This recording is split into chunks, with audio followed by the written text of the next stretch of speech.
오늘 성경 말씀 열왕기하 23장입니다. 오늘 성경 말씀 열왕기하 23장 말씀입니다. 오늘 성경 말씀 열왕기하 23장 말씀입니다. 왕이 보내 유다와 예루살렘의 모든 장로를 자기에게로 모으고 이에 왕이 여호와의 성전에 올라가매 유다 모든 사람과 예루살렘 주민과 제사장들과 선지자들과 모든 백성이 노소를 막론하고 다 왕과 함께 한지라. 왕이 여호와의 성전 안에서 발견한 언약책의 모든 말씀을 읽어 무리의 귀에 들리고 왕이 단 위에 서서 여호와 앞에서 언약을 세우되 마음을 다하고 뜻을 다하여 여호와께 순종하고 그의 계명과 법도와 율례를 지켜 이 책에 기록된 이 언약의 말씀을 이루게 하리라 하며 백성이 다 그 언약을 따르기로 하니라. 왕이 대제사장 hil기야와 모든 부제사장들과 문을 지킨 자들에게 명령하여 바알과 아세라와 하늘의 1월 성신을 위하여 만든 모든 그릇들을 여호와의 성전에서 내다가 예루살렘 밭갓 기드론 밭에서 불사르고 그것들의 재를 베델로 가져가게 하고 옛적에 유다 왕들이 세워서 유다 모든 성읍과 예루살렘 주요 산당들에서 분향하며 우상을 섬기게 한 제사장들을 폐하며 또 바알과 해와 달과 별대와 하늘의 모든 벼락에 분향하는 자들을 폐하고 또 여호와의 성전에서 아세라 생을 내다가 예루살렘 바깥 기드론 시내로 가져다 거기에서 불사르고 빻아서 가루를 만들어 그 가루를 평민의 묘지에 뿌리고 또 여호와의 성전 가운데 남창에 집을 헐었으니 그곳은 여인이 아세라를 위하여 휘장을 짜는 처소였더라. 또 유다 각 성읍에서 모든 제사장을 불러오고 또 제사장이 분향하던 산당을 게바에서부터 브엘사벳까지 더럽게 하고 또 성문의 상당들을 헐어버렸으니 이 산당들은 그 성읍의 지도자 여호수아의 대문 어기 곧 성문 왼쪽에 있었더라. 산당들의 제사장들은 예루살렘 여호와의 제단에 올라가지 못하고 다만 그의 형제 중에서 무교봉을 먹을 뿐이었더라. 왕이 또 흰놈의 아들 골짜기의 도벳을 더럽게 하여 어떤 사람도 몰록에게 드리기 위하여 자기의 자녀를 불러 지나가지 못하게 하고 또 유다 여러 왕이 태양을 위하여 드린 말들을 제하여 버렸으니 이 말들은 여호와의 성전으로 들어가는 곳의 근처 넷이 나단 멜렉의 집 곁에 있던 것이며 또 태양 수레를 불사르고 유다 여러 왕이 아하스 다락 지붕에 세운 제단들과 므낫세가 여호와의 성전 두 마당에 세운 제단들을 왕이 다 헐고 거기서 빻아 내려서 그것들의 가루를 기드론 시내에 쏟아 버리고 또 예루살렘 앞 멸망의 산 오른쪽에 세운 산당들을 왕이 더럽게 하였으니 이는 옛적에 이스라엘 왕 솔로몬이 시돈 사람의 가증한 아스다롯과 모압 사람의 가증한 그모스와 암몬 자손의 가증한 밀곰을 위하여 세웠던 것이며 왕이 또 석상들을 깨트리며 아사라 목상들을 찢고 사람의 해골로 그곳에 채웠더라. 또한 이스라엘에게 범죄하게 한 느밧의 아들 여로보암이 베델에 세운 제단과 산당을 왕이 헐고 또 그 산당을 불사르고 빻아서 가루를 만들며 또 아사라 목상을 불살랐더라. 요시야가 몸을 돌이켜 산에 있는 무덤들을 보고 보내어 그 무덤의 쇠고를 가져다가 제단 위에서 불살라 그 제단을 더럽게 하니라. 이 일을 하나님의 사람이 전하였더니 그 전한 여호와의 말씀대로 되었더라. 요시야가 이르되 내게 보이는 저것은 무슨 비석이냐 하니 성읍 사람들이 그의 말하되 왕께서 베델의 제단에 대하여 행하신 이 일을 전하러 유다에서 왔던 하나님의 사람의 묘실이니이다 하니라. 이르되 그대로 두고 그의 뼈를 옮기지 말라 하며 무리가 그의 뼈와 사마리아에서 온 선지자의 뼈는 그대로 두었더라. 전에 이스라엘 여러 왕이 사마리아 각 성읍에 지어서 여호와를 경노하게 한 산당을 요시야가 다 제거하되 베델에서 행한 모든 일대로 행하고 또 거기 있는 산당의 제사장들을 다 제단 위에서 죽이고 사람의 해골을 제단 위에서 불사르고 예루살렘으로 돌아왔더라. 왕이 뭇 백성에게 명령하여 이르되 이 언약책에 기록된 대로 너희 하나님 여호와를 위하여 유월절을 지키라 하매 사사가 이스라엘을 다스리는 시대부터 이스라엘 여러 왕의 시대와 유다 여러 왕의 시대에 이렇게 유월절을 지킨 일이 없었더니 요시야 왕 18째 해에 예루살렘에서 여호와 앞에 이 유월절을 지켰더라. 요시야가 또 유다 땅과 예루살렘에 보이는 신접한 자와 점쟁이와 드라빔과 우상과 모든 가증한 것을 다 제거하였으니 이는 대제사장 hil기야가 여호와의 성전에서 발견한 책에 기록된 율법의 말씀을 이루려 함이라.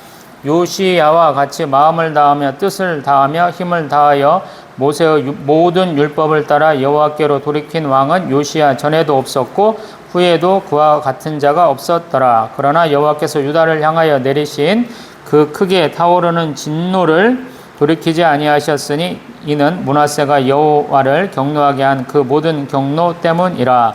여호와께서 이르시되 내가 이스라엘을 물리친 것 같이 유다도 내 앞에서 물리치며 내가 택한 이 성 예루살렘과 내 이름을 거기에 두리라 한 이 성전을 버리리라 하셨더라.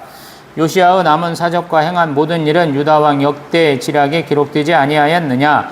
요시야 당시에 애굽의 왕 바로 느고가 아수르 왕을 치고자 하여 유브라데 강으로 올라가므로 요시야 왕이 맞서 나갔더니 애굽 왕이 요시야를 무깃도에서 만났을 때에 죽인지라. 신복들이 그의 시체를 병거에 싣고 무깃도에서 예루살렘으로 돌아와 그의 무덤에 장사하니 백성들이 요시야의 아들 여호아하스를 데려다가 그에게 기름을 붓고 그의 아버지를 대신하여 왕으로 삼았더라. 아멘. 할렐루야. 요시야 왕에 대한 얘기예요. 요시야 왕 몇 세 때 왕이 됐냐면 8살 때 왕이 됐어요. 31년간 왕으로 있었어요. 근데 그가 18째 해, 그러니까 27도 안 됐을 때 우리 성전을 좀 이렇게 잘 수리해봐라 라고 그러는데 그 성전을 수리하는 과정에서 율법책을 발견을 했고 그 율법책에는 이스라엘에 대한 심판의 내용을 담고 있었어요. 그래서 제사장과 우리 여선지 훌다가 이것은 하나님이 우리에게 주신 심판의 메시지입니다. 이렇게 확증을 해줬죠. 그래서 그 심판을 당하지 않기 위해서 우리가 무엇을 해야 되느냐? 무엇을 하냐면 종교개혁 운동을 했어요. 우리가 흔히 표현할 수 있는. 그래서 우리 열왕기나 역대하 중에서 가장 우상숭배를 갖다가 배척해낸 왕의 사역을 오늘 열왕기하 23장에서 쭉 나열하고 있어요. 이 종교개혁 운동은 혼자만 한 게 아니고 우리 남북 이스라엘을 통틀어서 했어요. 이미 북이스라엘은 멸망하고 없는데 북이스라엘까지 가서 없애는 내용이 있어요. 열왕기나 역대에서 이 왕이 어느 정도까지 신실합니까? 그러면 그 기준 중에 하나가 산당이에요. 산당. 다른 거 우상숭배, 아세라상, 바알 신전 없앴다라는 것도 있는데 그 최종판, 최고 목표가 뭐냐면 유다와 이스라엘 그 각 산에 있는 산당을 없애느냐 그런 것이거든요. 근데 그 산당을 없앤 대표적인 인물이 요시야 왕이에요. 다른 왕들은 어디서 없앴어요. 근데 또 다른 데 보면 안 없앴어요. 이런 얘기가 계속 반복돼요. 그 말은 뭐냐면 산당은 쉽게 없어지는 게 아니다라는 거예요. 사람들이 내가 예루살렘까지 갈 수가 없어. 그냥 가까운 곳에서 그냥 하나님께 제사 드릴 거야 하는 의미에서 산당이 곳곳에 있었다라는 거예요. 그래서 레위인, 제사장 중에서도 예루살렘에서 자신의 사역을 하는 것이 아니고 자기 가까운 곳 산당에서 하는 사람이 있었다. 오늘 23장에서 나오고 있죠. 그래서 우리 8절에 보면 그런 사람들을 싹 불러 모았다라는 거예요. 그리고 그 산당도 그냥 다시는 쓸 수 없게 없애버렸다라는 거예요. 그리고 그 산당의 제사장들은 9절에 보면 여호와의 제단에서 사역하는 게 아니고 그냥 밥만 얻어먹어 이렇게 했다는 거예요. 참 놀라운 것이죠. 그리고 우리 흰놈의 아들 골짜기에서 도벳이라고 하는 자녀를 이렇게 몰록하게 드리는 행위를 못하게 했고 또 우리 태양상을 섬기는 것도 못하게 하고 11절에 12절에 우리 다락방 위에다가 뭐 별들을 섬기는 것이 있었던 것 같은데 그것도 못하게 하고 우리 13절에 보면 예루살렘 앞에 아스다롯, 그모스, 물곰을 위해서 세웠던 우리 산당들이 있었던 것 같은데 그때도 못 오게 했어요. 이것은 솔로몬 왕 때 한 거야. 그 다음에 우리 어디까지 올라가냐면 15절에 보면 베델까지 올라가게 돼요. 이게 참 놀라봐요. 우리가 우시야 또는 아샤랴 왕, 그 다음에 요담, 아하스, 히스기야, 므낫세, 아만, 아몬, 그 다음에 우리 요시야 왕까지 오는데 아마 이게 100년도 넘는 세월일 거예요. 그 긴 시간 동안 쌓이고 쌓였던 우상 숭배의 모든 흔적들을 지우는 사람이 우리 요시야 왕이에요. 이게 참 대단한 거예요. 자기 할아버지의 할아버지가 세웠던 것을 없애는 건 쉽지 않거든요. 우리가 흔히 할 때 히스기야 왕은 참 경건한 왕이었어 그러는데 그 히스기야 왕도 못한 것을 하는 거예요. 그러니까 하나님이 마지막 등불을 켤 수 있는, 하나님의 마음을 돌릴 수 있는 마지막 기회를 아마 살리고 있는 사람이 요시야 왕이다 할 수 있는데 그것도 결국은 안 되는 거예요. 그리고 그 안에 하나의 에피소드가 있어요. 어떤 거냐면 우리 17절에 보면 우리 열왕기상 13장 정도에서 얘기했던 베델의 제단을 저주한 우리 선지자가 있었어요. 우리 이스라엘의 역사가 요세푸스는 그 선지자 이름을 요단 선지자다 그래요. 우리 성경에는 그 선지자 이름이 나와 있지는 않아요. 저주했던 그 선지자만 그 뼈를 온전히 보존하는 거예요. 나머지는 전부 다 그 뼈를 갖다가 부숴버리는 거예요. 그러니까 참 무시무시하게 하는 거예요. 이 뼈들이 뭐를 상징하냐면 그 사람이 여기서 이러한 사역을 하고 평안히 묻혔다라고 그러는데 그 묻혔던 사람의 뼈를 꺼내서 갈아버리는 거거든요. 그리고 그걸 뿌려버리는 거예요. 우리가 생각할 때는 그냥 분노에 찬 행동이다 할 수 있지만 이스라엘 사람들은 자기가 죽어서 조상의 묘에, 왕의 묘에 갇히면은 참 행복한 삶이었다. 그는 훌륭한 삶이었다. 이렇게 생각하는 경향들이 있거든요. 근데 그거를 안 되게 하는 거예요. 이게 굉장한 저주고 심판이고 그래요. 우리의 이스라엘 사람도 그러잖아요. 만약에 자기가 성지순례를 간다. 우리 절기 때 하나님 앞에 나아간다. 그러는데 그 묘지가 자기가 있는 줄 모르고 지나가다가 그 시체 아니면 그 뼈에 닿으면 부정하게 되죠. 그래서 붉은 송아지 재를 뿌려야 되는, 의식을 행해야 되는데 왜 그런 사태가 벌어지냐면 묘지가 만만치 않다라는 거예요. 대부분의 사람들은 우리 산을 파거나 굴에다가 놓고 바위를 파서 거기다가 묘지를 만들어야 돼요. 가족묘 형태가 돼요. 조상들이 계속 묻혔던 데다가 계속 벽에다가 관을 넣을 수 있는 곳을 만들고 또 중앙에 같이 할 수 있는 그런 공간을 만들어 놓거든요. 근데 그거를 다 못하게 한다라는 거예요. 니들을 저주한다 이런 표현인 거예요. 이게 정말 무시무시한 거예요. 그리고 또한 유월절을 지킨 얘기를 22절 이하로 해요. 유월절을 얼마나 열심히 지켰는지 평가가 사사기 시대 이후로 이렇게 유월절 잘 지킨 것이 없다 그래요.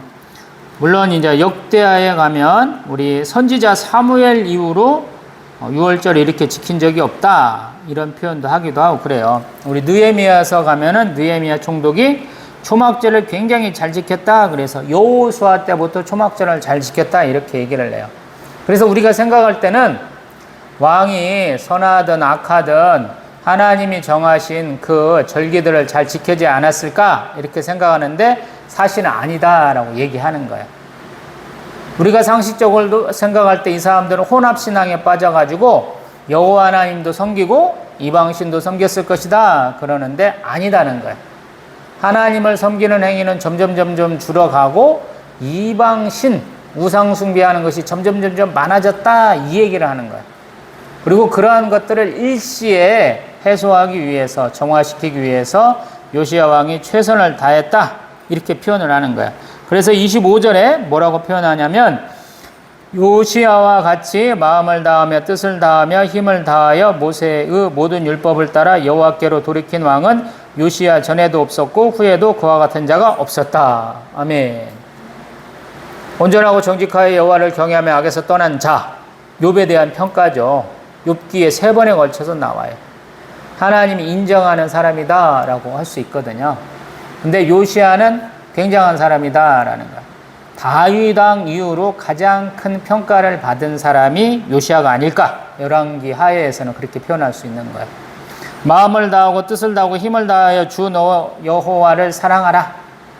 이 말이 나오죠. 하나님 사랑을 얘기할 때 이렇게 하거든요. 마음, 뜻, 힘, 마음, 목숨, 뜻, 힘, 뭐 여러 가지를 넣어서 최대 4가지, 단순하게는 한 3개를 넣어서 얘기를 하는데 그런 것을 얘기한다라는 게 엄청난 거죠.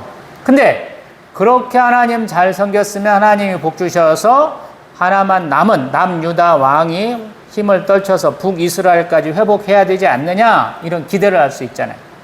근데 현실은 안 됐다라는 거예요. 안 된 이유를 바로 얘기를 해요. 26절에. 그러나 라고 시작해요. 하나님이 유다를 향하여 내리신 극에 타오르는 진노를 돌이키지 아니하셨다 그래요. 이게 이상해요. 성경에는. 우리 남북 이스라엘 통해서 가장 오래 왕위에 있던 사람이 누굽니까? 그럼 므낫세예요. 므낫세는 우상 숭배의 끝판왕이에요. 너무너무 큰 짓들을 많이 했어요. 우리 12절에도 나와요. 므낫세는 무슨 짓을 했냐면 여호와의 성전 두마당에 제단들을 세웠다 그래요. 참 웃긴 놈이죠. 하나님을 섬겨야 되는데 왜 이런 짓을 하느냐라는 거. 근데 떳떳하게 했다라는 거예요. 므낫세는. 그의 아들 아몬도 똑같이 따라 했다라는 거거든요. 근데 손주인 우리 요시야는 그것을 싹 없앴다 그랬다라는 것이죠. 그러나 하나님의 진노는 임해서 우리 이스라엘을 하나님이 멸망케 하신 것처럼 우리 유다도 멸망케 하시겠다. 이 말씀을 26절, 27절에 하고 있는 거예요. 그래서 결과가 어떻게 됐냐면 우리 요시야가 반아수르 동맹에 이렇게 합류한 게 아니고 그냥 우리 애굽 왕한테 그냥 가서 대결을 하는 거예요. 우리 소위 말하면 친아수르파가 돼가지고 애굽 왕하고 싸우게 됐는데 허무하게 그냥 죽어버려요. 그래서 남유다도 이후로 별다르게 힘을 떨쳐내지 못하고 우리 애굽과 아수르를 왔다리 갔다리 하다가 그냥 망해버려요. 좀 허망하죠. 이만큼만 놓고 봅니다. 성경은 굉장히 우리 등장인물도 적고 보여주는 장면도 적어요. 그래서 제가 나름대로는 성경을 굉장히 좋아해요. 우리 소설이나 드라마나 영화나 여러 가지 우리 문학작품들 보면 등장인물이 굉장히 많으면 그 등장인물 한 사람 한 사람의 그 성격이나 활동이나 감정선이라든가 다양한 어떤 인격들을 표출하기 위해서 굉장히 정교해야 돼요. 근데 사람의 머리는 그것들이 좀 안 됩니다. 그래서 가다 보니까 우리 한국 드라마가 제가 항상 얘기하지만 1990년대 한 말쯤 되면 막장 드라마가 너무 많이 나와요. 우리 KBS에서 만든 드라마가 아마 중동권이나 어떤 그 독재 국가에서는 굉장히 인기 있는 이유가 뭐냐면 폭력 장면이 별로 없어요. 막말하는 장면이 별로 없고요. 권선징악의 주제로 많이 이루어집니다. 근데 우리 한 2000년대 들어서면부터는 그게 많이 꼬여가지고 이상하게 되죠. 성경은 우리 예전에 정극에 해당하는 것이에요. 권선징악에 해당하는 거예요. 그리고 등장인물도 굉장히 적어요. 그래서 우리가 성경을 볼 때 어떤 면에서 굉장히 편안합니다. 왜냐하면 등장인물이 많지 않기 때문에 한 사람 한 사람의 캐릭터를 인물을 집중해서 보면 돼요. 오늘도 나오는 것은 우리 요시야 왕에 대한 부분들을 집중적으로 다뤄주고 있어요. 이 요시야 왕은 어떤 사람이냐? 굉장히 신실했다라고 얘기를 하는 거예요. 그의 인생의 가장 큰 업적, 남유다의 어떤 마지막을 화려하게 피울 수 있는 그의 거룩한 어떤 행위들을 오늘 잘 보여주고 있다라는 거예요. 근데 하나님이 보시기에 우리 므낫세하고 요시야와의 이렇게 했던 일을 하나님이 이렇게 보시면 므낫세가 잘못한 게 더 많아 이렇게 얘기한 거예요.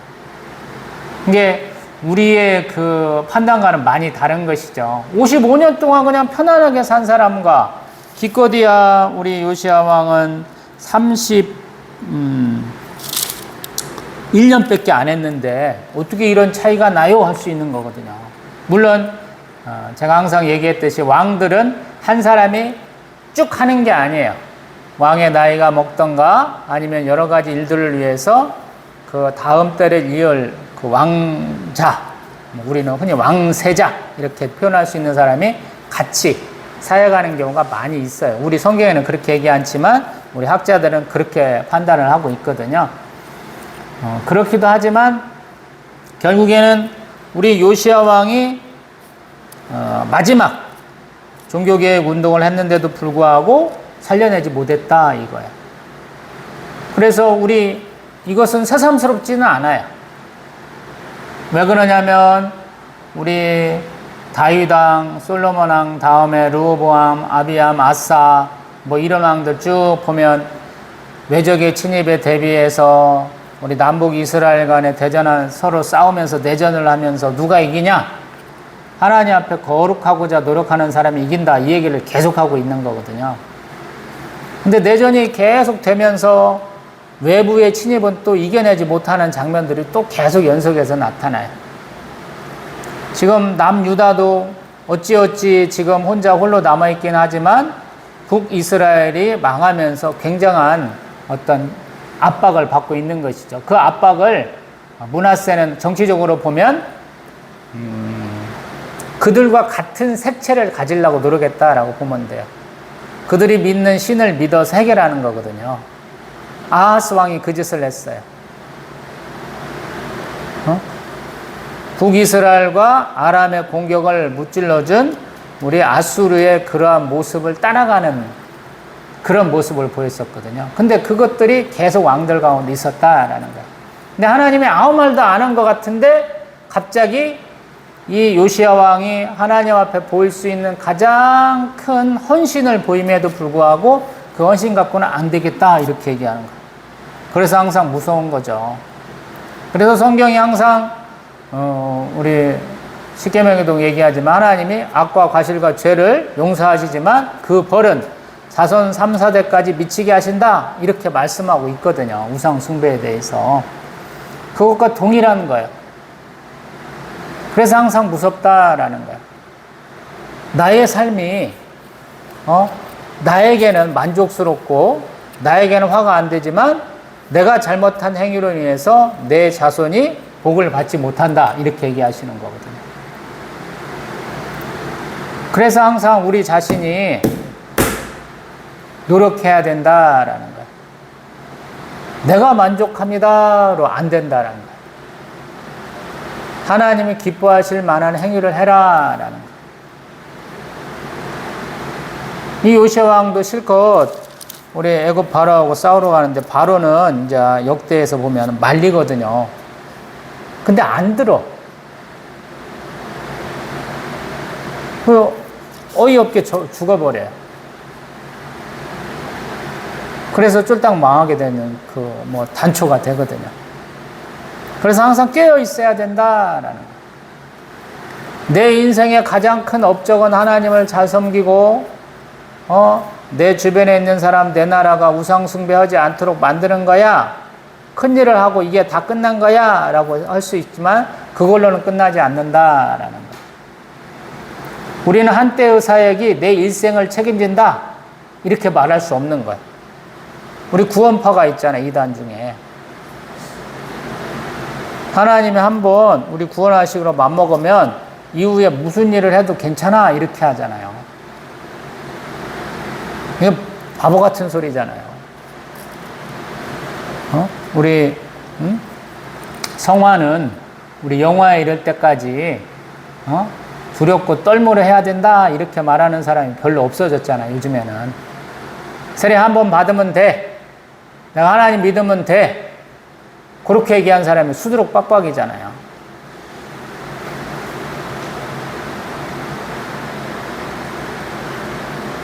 그래서 더 어려운 거예요. 성경은. 우리 시편에도 보면 하나님 너무 속상해요. 하나님 안 믿고 하나님 없다는 사람들이 너무 잘 먹고 잘 살아요. 이렇게 얘기하는 장면이 많거든요. 근데 어느 한순간에 깨닫게 되는 거죠. 아, 하나님 살아계신 하나님이시구나. 통찰하신 하나님이구나. 우리의 모든 것을 살펴보시기 때문에 다 알고 계셨구나. 그래서 하나님은 어떤 때는 숨어 계신 하나님, 이사야 45장 15절에 나오는 하나님은 스스로 숨어 계신 하나님인지도 몰라요. 우리가 무슨 행위를 하는지 아무것도 모르시는 것처럼 가만히 있으시거든요. 근데 하나님은 절대 그렇지 않다라는 거예요. 엘리야 선지자가 호렙산에 가서 나는 여호와께 대한 열심히 유배를 하는데 여호와의 선지자가 한 명도 안 남았어요. 이렇게 얘기하잖아요. 근데 하나님 그렇게 얘기 않잖아요. 바알에게 무릎 꿇지 않고 입 맞추지 않은 자 7천이 더 있다라고 말씀하시잖아요. 그래서 내가 나의 행위에 대해서 스스로 만족하지 말자. 항상 자기 점검. 신앙은 내가 하나님 잘 믿고 있는가, 하나님 음성을 듣고자 노력하는가 한번 돌아볼 필요가 있다라는 것. 막 엄청나게 하나의 큰 업적, 하나님을 영광을 위해서 내가 헌신하고 충성한 한 가지 업적으로 모든 게 끝나는 것은 아니다. 이런 생각을 하게 돼. 그래서 하나님 앞에 내가 뭐 한 가지 잘했어요. 과거에 하나 가지고 현재와 미래까지도 쭉 밀어가는 사람들이 많이 있죠. 내가 한때는 말이야, 하나님 앞에서 뭘 잘했어, 열심을 냈었어, 그런 얘기 하시는 분들이 굉장히 많거든요. 제가 그런 얘기 들을 때마다 하는 것은 그때는 그때고요, 이렇게 얘기하거든요. 속으로는. 하나님은 항상 현재의 모습을 바라는 거야. 현재 네가 어떻게 살고 있느냐라고 묻는 거다라는 거예요. 그래서 오늘 우리도 마찬가지. 이제 태풍 온다고 하는 날 우리 수요예배로 나왔잖아요. 근데 더 열심을 내야 된다라는 거. 앉아갖고 꾸벅꾸벅 존다거나 아유 그 말씀이 나하고 뭔 관계가 있어요, 이런 것이 아니다라는 거. 하나님은 오늘 이 시간 이 자리에 함께 하시고 우리를 바라보시기 때문에 우리가 더 열심을 내야 된다라는 거. 그래, 오늘 하나님이 참 요시야 왕을 축복하셨구나. 근데 그 요시야 왕도 가장 결정적일 때, 국력을 떨쳐낼 수 있는 경우 때에 그걸 못 깨달았구나라는 거. 성경은 그래서 좀 어려워요. 왜 어렵냐면 우리 이스라엘 사람들의 신앙의 실패담이기 때문에 그래요. 하나님 잘 믿고 그들이 복받았다는 얘기로만 끝나는 게 아니고, 우리가 여기서 조금 실수했어, 이 사람이 조금 잘못했어, 이 얘기를 하다 보니까 앞뒤 맥락이 없어요. 그래서 우리가 그걸 채워야 돼. 베델의 제단에서 저주를 선포한 그 선지자의 얘기도 넣어놓긴 했는데, 그 선지자가 얼마나 하나님 앞에 열심을 냈는지 칭찬하는 내용 하나도 없잖아요. 우리도 그런 내용을 듣고 하나님 참 무심하시다, 왜 그렇게 하셨을까라고 생각하기 쉽거든요. 뭐 100년도 더 전의 얘기인데 하나님 왜 무심하셨을까? 근데 이 사람들은 알고 있다라는 거야. 다른 모든 사람의 그 뼈는 다 부숴버리는데 그 선지자의 무덤은 비석은 안 건든다 말씀하고 있거든요. 그래서 하나님은 이건 모르시겠지, 이건 안 된다라는 거야. 하나님은 다 알고 계신다, 이게 기본 전제예요. 그래서 항상 예배에는 감사와 기쁨으로, 겸손함으로 나와야 되는 것이고, 우리가 말씀을 통해서 이 현장에 있는 사람의 어떤 기쁨과 감동을 느껴야 된다, 항상 제가 주장하는 바이지요. 기도합니다. 주님 감사합니다. 하나님 복 주셔서 태풍이 막 이제 불나고 그러는 것 같아요. 바람이 막 불나고 그러고 비도 한두 방울 내리려고 할 때 오늘 수요예배로 모였습니다. 하나님 얼마나 복을 주시는지. 야, 요시야 왕도 이랬어 라고 보시죠. 하나님, 야, 우상 숭배하는데 왜 그렇게 가만히 놔두실까? 왜 이스라엘 왕들은 다 이렇게 조금 하나님 믿는 채 하고 속으로 딴짓하고 왜 그럴까 그랬는데 하나님 다 보고 계시다라고 보여주고 계시죠. 여태까 내가 조금, 네가 조금, 저 사람이 조금 쌓아놓은 성전에 가득한 그 우상 숭배를 요시야 왕은 한 번에 싹 쓸어버리죠. 이스라엘의 그 모든 잔재들을, 우상 숭배의 그 산물들을 싹 없애버리는 장면을 보게 됩니다. 그럼에도 불구하고 하나님, 용서하신 하나님이 아니고 심판하신 하나님으로서 보여주고 계시죠. 그래서 항상 하나님은 사랑이 많으셔서 나가 모든 죄를 다 용서하실 거야, 안심하지 말라 하는 메시지로 받습니다.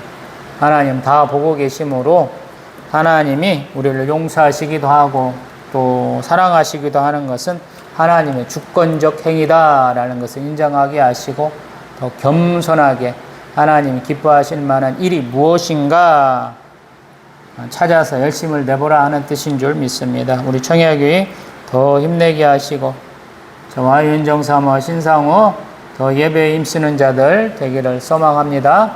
우리 주 예수 그리스도의 이름으로 기도합니다. 아멘. 축도하겠습니다. 주 예수 그리스도의 은혜와 하나님의 사랑과 성령의 교통하심이 청야교회와 오늘 함께한 영혼들 윤정사모 신상우에게 있을지어다. 아멘.